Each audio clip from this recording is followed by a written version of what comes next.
10वीच्या परीक्षेचा आज ऑनलाईन निकाल. विद्यार्थ्यांना दुपारी 1 वाजता अधिकृत संकेतस्थळावर पाहता येणार निकाल.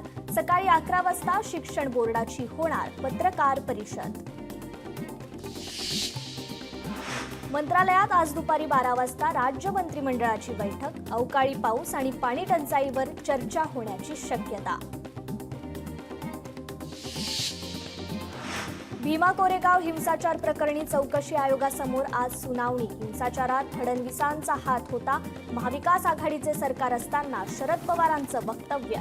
या प्रकरणी पुरावे सादर करण्याच्या पार्श्वभूमीवर आज सुनावणी. भारत पाकिस्तान तणावामुळे विस्कळीत झालेली पुणे विमानतळाची वाहतूक पुन्हा सुरळीत सुरू. सोमवारी दिवसभरात 156 विमानांनी उड्डाण केल्याची माहिती. इंडिगोकडून आज जम्मू, अमृतसर, चंदीगड, श्रीनगर आणि राजकोटला जाणारी विमानं उड्डाणं रद्द. इंडिगोने एक्सवर पोस्ट करत दिली माहिती. क्रिकेट प्रेमींसाठी मोठी बातमी. IPL 2025 पुन्हा होणार सुरू. BCCIकडून नवीन वेळापत्रक जाहीर. 17 मे पासून सामने होणार सुरू, तर अंतिम सामना 3 जूनला खेळवला जाणार. एसटी महामंडळात लवकरच होणार मेगा भरती. एसटी महामंडळ 25,000 बसेस विकत घेणार. परिवहन मंत्री प्रताप सरनाईक यांचा मोठा निर्णय. विद्यार्थ्यांना अभ्यासक्रमात आता नागरी संरक्षणाचे धडे. मुंबई विद्यापीठात आता नागरी संरक्षण अभ्यासक्रमाचा समावेश. यासाठी नागरी संरक्षण महासंचालनालय आणि मुंबई विद्यापीठ यांच्यात सामंजस्य करार. भिवंडीकरांचं श्रद्धास्थान असलेल्या वऱ्हाळ देवीची यात्रा आणि पालखी सोहळा उत्साहात संपन्न. यात्रेसाठी हजारो भाविकांची गर्दी. यवतमाळ जिल्ह्यात प्रथमच बीजोत्सव कार्यक्रमाचं आयोजन. कार्यक्रमात विविध दुर्मिळ आणि लुप्त होत चाललेल्या वाणांची शेतकऱ्यांना माहिती. अनेक संस्था देखील सहभागी. धाराशिवमधील मुख्य रस्त्यावरील पाण्याची पाईपलाईन फुटली. लाखो लिटर पाणी वाया. कर्मचाऱ्याकडून पाईपलाईन दुरुस्तीचं काम सुरू.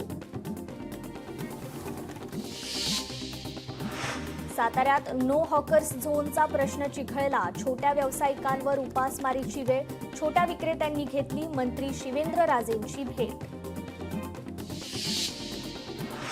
यवतमाळ शहरात रेती अभावी अनेक बांधकामं रखडली. रेती तस्करांकडून अधिकची किंमत लावून नागरिकांची लूट. याकडे महसूल विभाग, खनिकर्म विभागासह स्थानिक पोलिसांचं दुर्लक्ष. बीडमधील पोलीस मुख्यालयाच्या इमारतीची दुरावस्था. मुख्यालयात राहणारे पोलिसांचे कुटुंब असुरक्षित. पहिल्याच पावसात इमारतीच्या बांधकामातील भ्रष्टाचार उघड. राज्यात नवीन होर्डिंग धोरणाची अद्यापही अंमलबजावणी नाही. घाटकोपर होर्डिंग दुर्घटनेला 1 वर्ष उलटूनही धोरण अद्याप कागदावरच. राज्यात हिवतापाच्या रुग्णसंख्येत लक्षणीय घट. गेल्या 10 वर्षात रुग्णसंख्येत 62.76% घट. समाज घडवणाऱ्या संस्थांची ताकद वाढवण्यासाठी सामाजिक संस्था सशक्तीकरण परिसंवाद कार्यक्रम घाटकोपर इथे पार. देश प्रतिष्ठान आणि विवेक स्पार्क फाउंडेशनच्या वतीने परिसंवाद कार्यक्रमाचं आयोजन. पद्मश्री डॉक्टर सुबन्ना अय्यप्पन यांचा मृत्यू. 7 मे पासूनच घरातून बेपत्ता असलेले अय्यप्पन यांचा मृतदेह कर्नाटकातील मंड्या जिल्ह्यातील कावेरी नदीत आढळला. नाशिकच्या त्र्यंबकेश्वरमध्ये तुफान पाऊस. अवकाळी पावसामुळे त्र्यंबकेश्वरचे रस्ते पाण्याखाली. त्र्यंबकेश्वर मार्केट परिसरात रस्त्यावर साचलं पाणी. राज्यभरात अवकाळीचा कहर. कोकण, मराठवाड्यासह अनेक ठिकाणी जोरदार पावसाची हजेरी. अवकाळीमुळे शेतकऱ्यांचं मोठं नुकसान. पावसाळा जवळ आल्याने सिंधुदुर्ग जिल्ह्यातील प्रशासकीय कामांना वेग. कुडाळ शहरात होणारी पूरस्थिती लक्षात घेऊन नालेसफाईसाठी कुडाळ नगरपंचायतीकडून नालेसफाईच्या कामाला वेग. पंतप्रधान नरेंद्र मोदींचा जनतेशी संवाद. ऑपरेशन सिंदूर थांबलं नसून फक्त स्थगित केल्याची मोदींची घोषणा. भारत यापुढे दहशतवादाला थारा देणार नाही या अटीवर भारताने शस्त्रसंधी कबूल केल्याचं मोदींनी ठामपणे सांगितलंय. भारत पाकिस्तानच्या डीजीएमओमध्ये फोनवरून झाली चर्चा. शस्त्रसंधीचं उल्लंघन होणार नाही, पाकिस्तानची ग्वाही. सीमावर्ती भागात नसलेल्या शाळा आजपासून सुरू होणार. जम्मू काश्मीरच्या शालेय शिक्षण मंत्री सकीना इटू यांची माहिती. सहकार कायद्यात आवश्यक बदलासाठी समितीची स्थापना करणार. मुख्यमंत्री देवेंद्र फडणवीस यांची मोठी घोषणा. भाजप नेत्या नवनीत राणांना जीवे मारण्याची धमकी. पाकिस्तानातून धमकी आल्याचा राणांचा दावा. साताऱ्यात दिव्यांग बांधवांच्या सुरू असलेल्या आंदोलनाला मंत्री शिवेंद्रसिंगराजेंची भेट.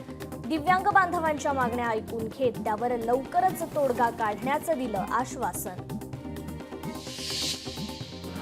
कर्जमाफीच्या मुद्द्यावर बच्चू कडू आक्रमक. बच्चू कडू आज शिवेंद्रसिंगराजेंच्या घरासमोर रक्तदान आंदोलन करणार. परभणीच्या पिंगळी इथे विहिरीत उडी मारून शेतकऱ्याची आत्महत्या. कर्जाला कंटाळून आत्महत्या केल्याची माहिती. सांगलीमध्ये भर दुपारी गुन्हेगाराची हत्या. सह्याद्रीनगर नमराह मस्जिद परिसरातील घटना. 8 ते 10 जणांनी हत्या केल्याची माहिती. पोलिसांकडून तपास सुरू. कराडच्या मुख्य बाजारपेठेत असलेल्या फटाक्याच्या दुकानाला शॉर्ट सर्किटमुळे आग. 1 जण जखमी. आगीत दुकानातील साहित्य जळून खाक. अग्निशमक दलाच्या कर्मचाऱ्यांकडून आगीवर नियंत्रण मिळवण्यात यश.